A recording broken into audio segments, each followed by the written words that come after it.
That old rumor you told me about. My little bird's investigated. And? Is it just a rumor or something more? More. Much more.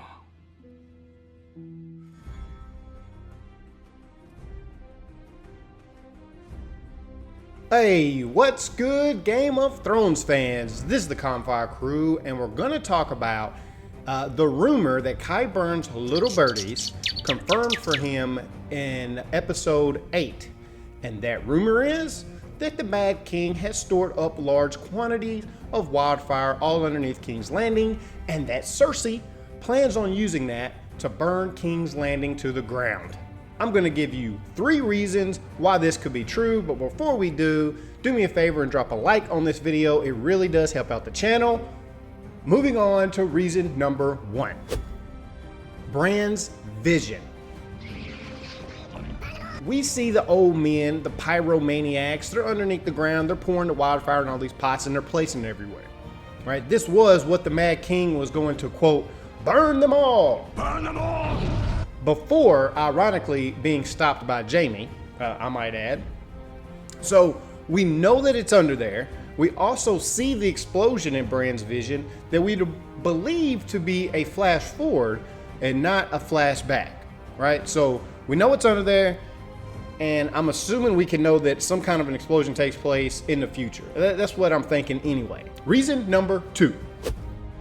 Cersei is desperate. She's conniving and she cray-cray.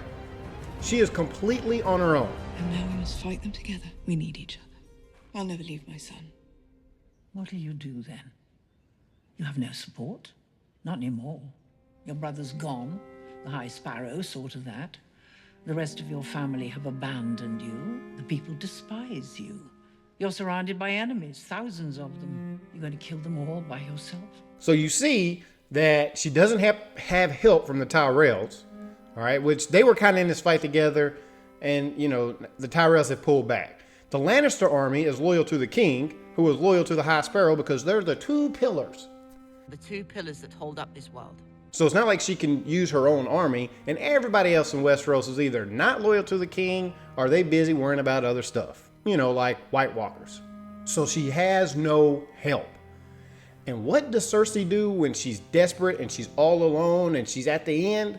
Well, we've seen before that she likes to go out on her own terms and do her own thing. I was about to give him essence of nightshade. That's how far I was willing to go when I thought someone awful had come to take my son away. She was about to poison herself, poison Tommen. She thought the end was near. She was just like, yo, I'm going out. I'm doing my own thing.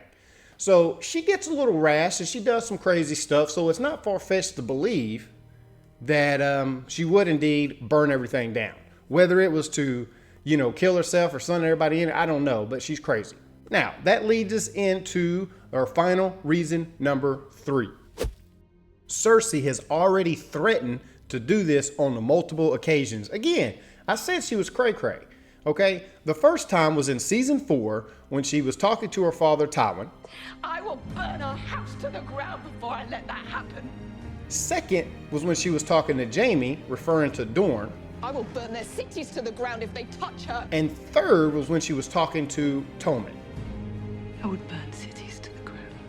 So in all these instances, it has to deal, you know, with her kids. Don't mess with my kids. I'm going to burn stuff down. Okay? 3 times, right? So third time's a charm.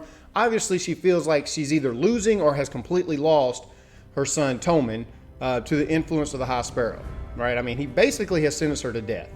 Fourth, Jaime makes another reference to it. Jaime, the person who probably knows Cersei better than anybody else in the world, also says as much. Catelyn and Cersei.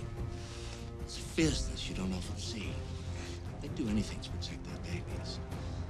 Start a war, burn cities to ash, free their worst enemies. Furthermore, this could fulfill the prophecy that we heard way back several seasons ago, the one about Cersei, you know, and her kids dying, being killed by the little brother. Imagine, she burns King Landing to the ground, and in the process, whether it be on purpose or accidentally, Tommen dies in the process. All right, that would be the last kid. And then Jaime finds out, completely distraught, having stopped the Mad King before for trying to do such a heinous act, then goes and kills Cersei. That would be the youngest brother, so it would be Jaime and not Tyrion. Again, possible, not saying it's going to happen, but it could fit. Also, if you really wanted to look into it and have a little play on words here, you could go back to when Tyrion made a threat to Cersei saying, you know, I hope when you have all this joy or something that it turns to ash in your mouth. A day will come when you think you're safe and happy, and your joy will turn to ashes in your mouth. Again, that could have been referring to the scene when Joffrey dies, but we're not sure. You could also play to this if this were to take place. Imagine she's so happy, she gets the high sparrows, like, I'm taking everybody out in this crazy wildfire, and then realizes that her son's died, and then she's upset, and then she gets killed by her lover. That would be insane. Again, not saying this is going to happen, just thought it was interesting. Anyway, before we close this video out, I got one thing I want to talk about, and that is Beric. The Lord of Light is keeping Beric alive for a reason. Okay, Beric is around for a reason. The Hound is around for a reason, if we're to believe the God of Light, okay? Which we do know has some kind of power, because they're bringing people back from the dead, right? So Beric is being brought back for a reason. What is it? We all assumed that the Brotherhood Without Banners was going to bring back Lady Stoneheart. It's been a couple years, people, okay? She's a skeleton right now. Straight up decomposed. So I'm not sure how they're going to play out, what the purpose is for that. They've already canceled the trial by combat, so we're not going to get the Mountain and the Hound fighting in that format. I still think they might battle. I don't know what's going to cause it. I don't care if they go into the supermarket. One of them's trying to buy some peaches, one of them's trying to buy some oranges. They bumping each other and they're like, hey, motherfucker, and they fight. I don't care what the conflict is. I just want to see those two go at it. But anyway, guys, I thought I'd point those out. Let me know your thoughts below. Do you think this is plausible? Do you think Cersei Lannister would really burn King's Landing to the ground? Again, like the video, subscribe to the channel, and until next time, guys, I'm out.